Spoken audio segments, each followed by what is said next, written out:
kalabs, kumusta po kayo? Kaninang umaga po pala ay nagtinda po si Lola ng suman.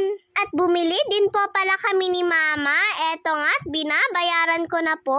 Hindi nga lang po suman ang binebenta ni Lola, kundi pati na rin po mga gulay.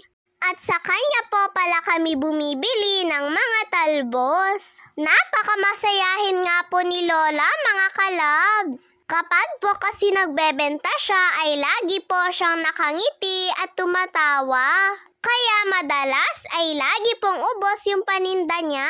At pagkapasok ko nga po sa loob ay inayos ko na rin po pala yung mga gamit ko. Para nga po makapasok na rin po ako sa school. Lumabas na nga po ako para po maghintay kay Tito dahil sasabay na naman nga po ulit ako sa kanya. At dumating na nga din po ulit yung mga kaibigan ni Kuya para po sunduin siya. Hindi nga lang po pala sila yan, mga kalabs, dahil marami po silang nagsusundo kay Kuya. Kung sino pa nga po yung malapit sa school ay siya pa nga po yung sinusundo. Sana all ka na lang po talaga, Kuya.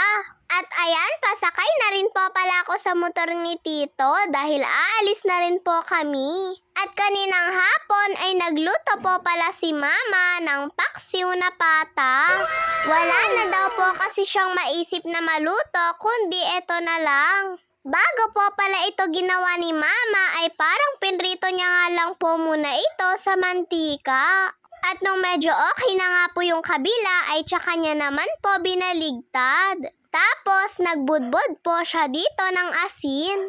Binaligtad na rin po pala ni Mama ito para nga po pati yung kabila ay maprito. At nung nag-brown-brown na nga din po yung kabila ay naglagay na nga po si Mama dito ng bawang. Pati na nga din po sibuyas. Naglagay din po siya ng toyo.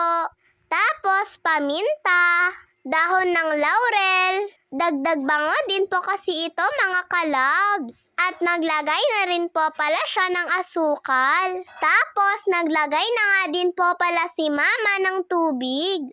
At nung nakumpleto na nga po ni Mama yung ingredients ay tsaka niya na po ito tinakpan. At pagkalipas po pala ng ilang minuto ay binuksan na rin ito ni Mama. Kumukulo-kulo na nga din po ito, mga kalabs. Binabaligtad din po pala ito ni Mama para po yung kabila ay maluto din po. At nung medyo malambot na nga po ito, mga kalabs, ay naglagay po si Mama dito ng suka. Tignan nyo naman po at mukhang malambot na nga po siya. Kung alam nyo nga lang po, mga kalabs, ilang oras din po itong pinalambot ni Mama. At nilagay na rin po pala ni Mama yung banana blossom. Pampasarap din daw po kasi ito sa niluluto ni Mama. Hinahalo lang po pala ito ni Mama ng ganito para nga po magkalat daw po yung banana blossom. At ayan, pagkalipas nga po ng 3 araw ay naluto na rin po yung paksiw ni Mama. Ay, 3 oras lang po pala, mga kalabs.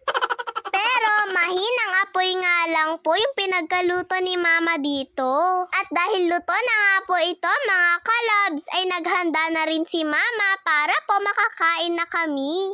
Tignan niyo naman po at nakakatakam nga po. Pagkatikim ko nga po, mga kalabs, ay masarap din po pala siya. At nagbigay din po pala si Tita ng 3 pirasong fried chicken. Sinandukan na rin po pala ako dito ni Mama.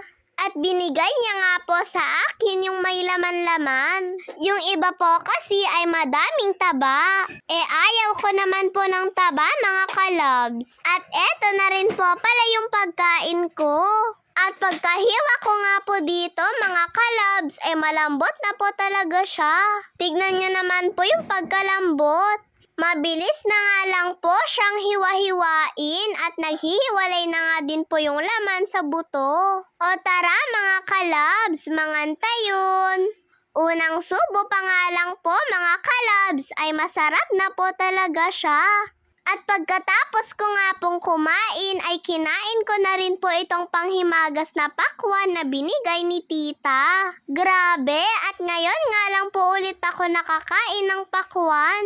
Ang sarap nga po nito mga kalabs. Malamig-lamig pa po kasi dahil galing nga po ito sa ref. At nakadalawang hiwa nga din po ako ng kain.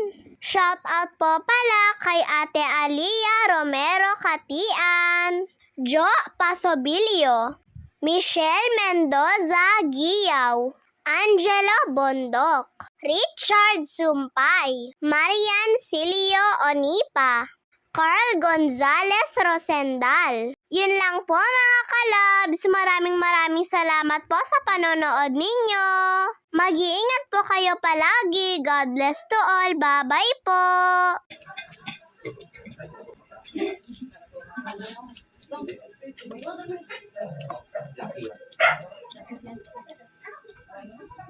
Oh.